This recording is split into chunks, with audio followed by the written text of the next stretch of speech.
Zulkarnain bukanlah seorang raja. Dia bukan seorang raja yang menguasai wilayah yang luas dan memiliki pasukan besar dan kuat untuk menaklukkan wilayah-wilayah lain. Dia hanyalah seorang nabi petualang yang berjalan menemui masyarakat terpencil dan terisolasi di pelosok-pelosok yang jauh dari pusat peradaban dunia pada masa itu. Dia berjalan menembus hutan lebat atau tebing yang tinggi atau jurang yang dalam. Bahkan dia menyeberangi laut yang luas dan ganas, berpindah dari suatu tempat ke tempat yang lain, ditemani oleh 2 atau 3 orang pelayannya tanpa pernah menetap di satu tempat tertentu.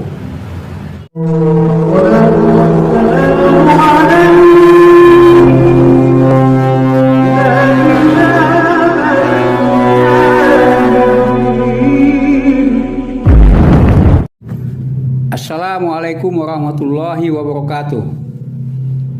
Alhamdulillah wassalatu wassalamu ala sayyidina Muhammadin wa ala alihi washabihi ajma'in, amma ba'du. Kita mulai ulasan ini dari sebuah kisah datangnya beberapa orang pemuka Quraisy, di antaranya Nadir bin Harits, kepada ahlul kitab bangsa Yahudi. Mereka menyampaikan keluh kesah mereka berkaitan dengan hadirnya seseorang lelaki dari suku mereka yang mengaku dirinya sebagai nabi.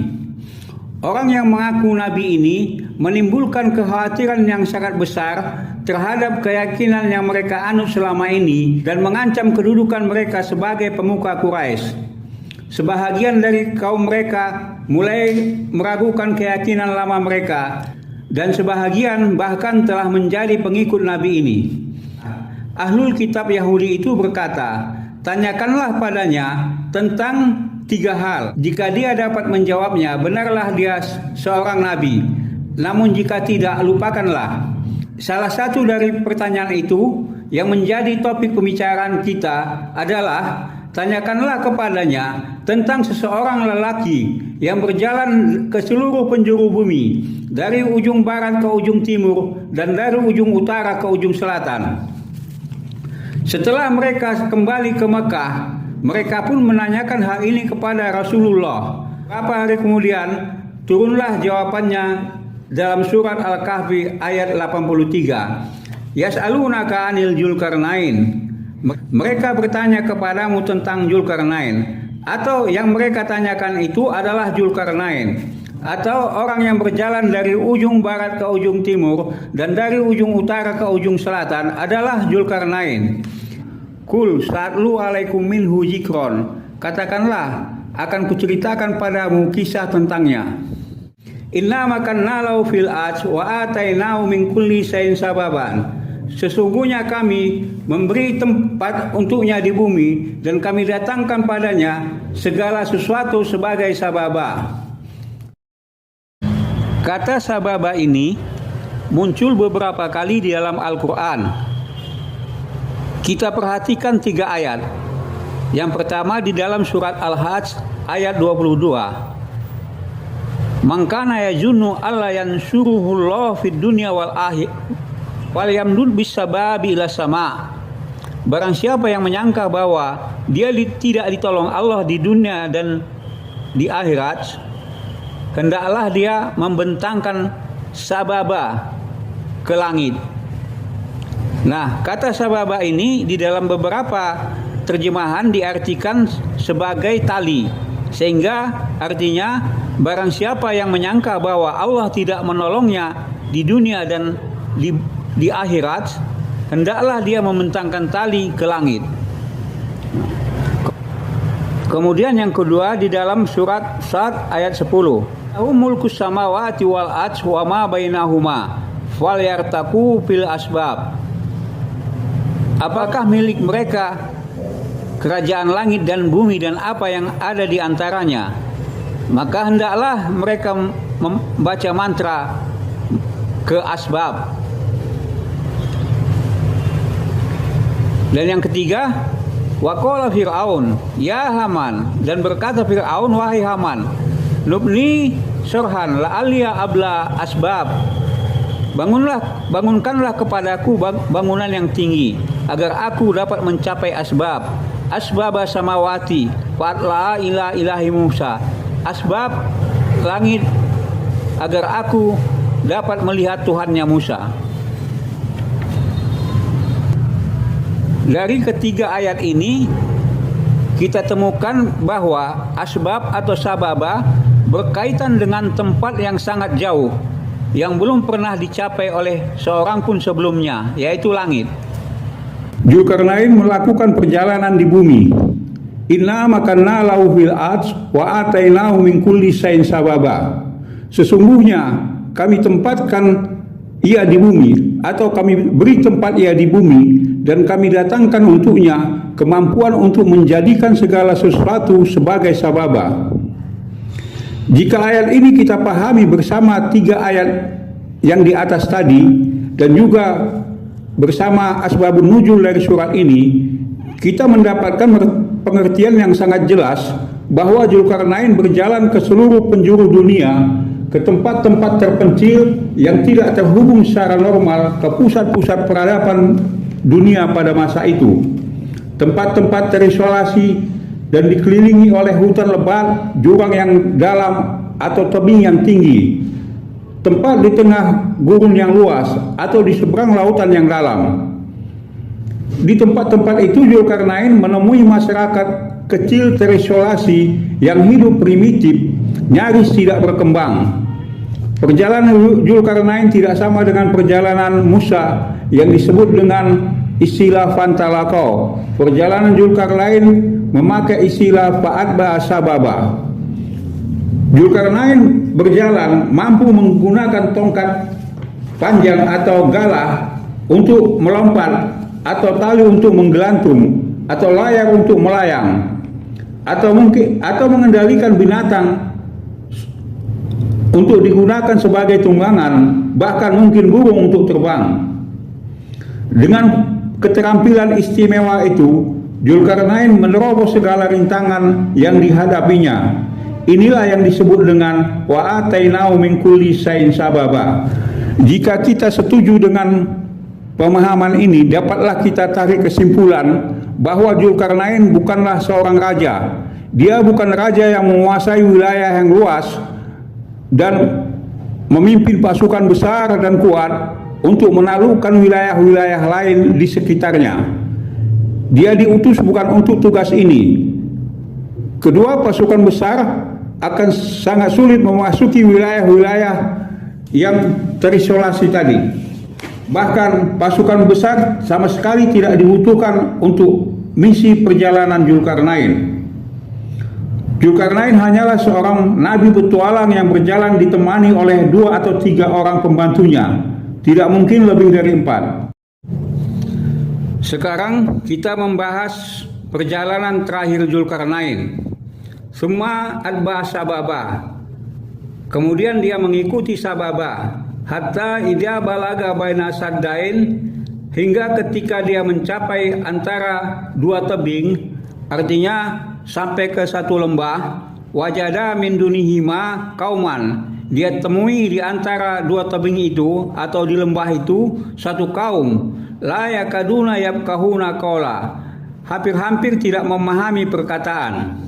Yang dengan ciri hampir-hampir tidak memahami perkataan ini adalah suatu ciri kaum terbelakang atau kaum primitif atau kaum yang terisolasi. Kaum dengan komunitas yang sangat kecil dan nyaris tidak pernah berkomunikasi dengan kaum lain. Sehingga mereka tidak memahami bahasa orang asing. Bahkan mereka berkomunikasi sesama mereka dengan bahasa yang sangat sederhana dan kosakata yang minim. Populasi mereka sedikit dan cenderung tidak meningkat. Pertumbuhan mereka rendah sejajar dengan rendahnya pengetahuan mereka. Bahasa berkembang sesuai dengan berkembangnya peradaban manusia, dan peradaban berkembang sejajar dengan pertambahan jumlah penduduknya. Begitu juga sebaliknya. Kaum yang digambarkan dalam ayat ini, la yakaduna yafqahuna qawlan, orang yang hampir tidak memahami perkataan, adalah juga keadaan kaum yang dijumpai sebelumnya. Setiap kaum itu memiliki bahasanya masing-masing yang berbeda dengan kaum lain di negeri lainnya. Disinilah letak keutamaan Zulkarnain yang mampu berkomunikasi dengan ribuan kaum dengan bahasanya masing-masing. Zulkarnain menggiring Ya'juj dan Ma'juj dari segala penjuru wilayah itu ke suatu tempat atau ke suatu lembah dan memaksanya untuk masuk ke ruang di bawah bukit di ujung lembah itu melalui sebuah lubang yang ada di sisinya. Melihat kejadian ini, orang-orang terasing tadi memberanikan diri keluar dari persembunyian mereka masing-masing, mengikuti pergerakan Zulkarnain, dan bertemulah mereka di lembah tersebut. Mereka telah menyaksikan betapa perkasa dan istimewanya orang ini, dan mulailah mereka menaruh harapan mereka padanya. Qalu, mereka berkata, ya Zulkarnain. Mereka ini sama sekali tidak pernah mengenal Zulkarnain sebelumnya dan belum pernah bertemu dengannya. Apalagi tentu mereka tidak mengenal sejarahnya. Ini adalah panggilan serta-merta menamai seseorang dari ciri fisik yang menonjol yang dimilikinya. Mereka melihatnya memiliki 2 tanduk, lalu mereka memanggilnya, wahai pemilik 2 tanduk, ya Zulkarnain. Ya Zulkarnain, inna Ya'juj wa Ma'juj mufsiduna fil ardh. Wahai Zulkarnain, sesungguhnya Ya'juj dan Ma'juj membuat kerusakan di bumi. Anak kalimat ini dengan tegas menjelaskan kepada pembacanya bahwa keadaan orang-orang terbelakang ini disebabkan perilaku Ya'juj dan Ma'juj yang selalu menyerang mereka.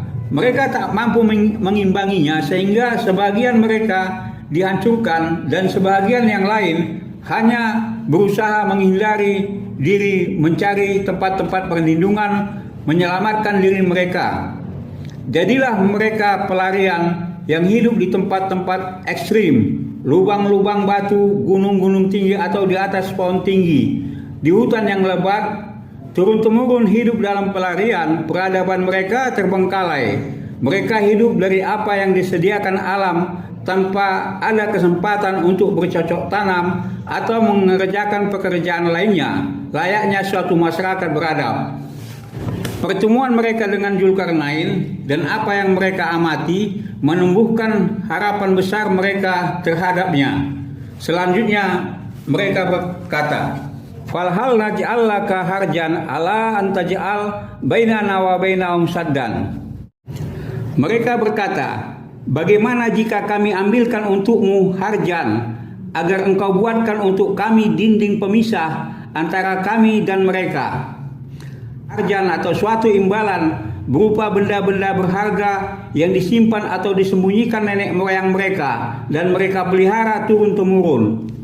Qala ma makanni fihi rabbi khair fa'inuni biquwatin as'al bainakum wa bainahum rahman. Zulkarnain berkata, apa yang telah diberikan Rabbku untukku baik.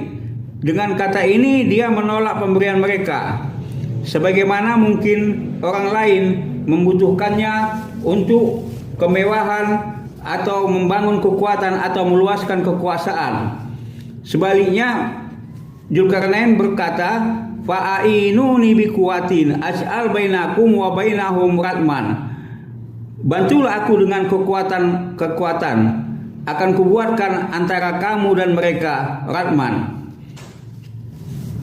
Saddan dan Rahman punya kesamaan dalam fungsi penghalang, namun dengan istilah Rahman menggambarkan suatu yang lebih kokoh sehingga suara pun tidak dapat lewat. Rasulullah Shallallahu Alaihi Wasallam bersabda, setiap hari Ya'juj dan Ma'juj menggali tanah yang menutupi jalan keluar dari ruang gua itu hingga menjelang malam. Sampailah mereka di mulut gua itu dan mereka mendapatinya terhalang oleh dinding besi yang menutupi mulut gua itu. Pemimpin mereka berkata, kita hampir selesai, kembalilah, besok akan kita lanjutkan.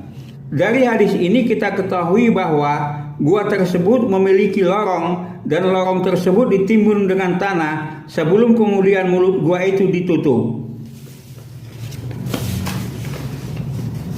Zulkarnain berkata, atuni jubaral hadid hatta ija sawa baina sadafain qalamhu hatta ija ja'alahun nar qala atuni afriq alai kitron.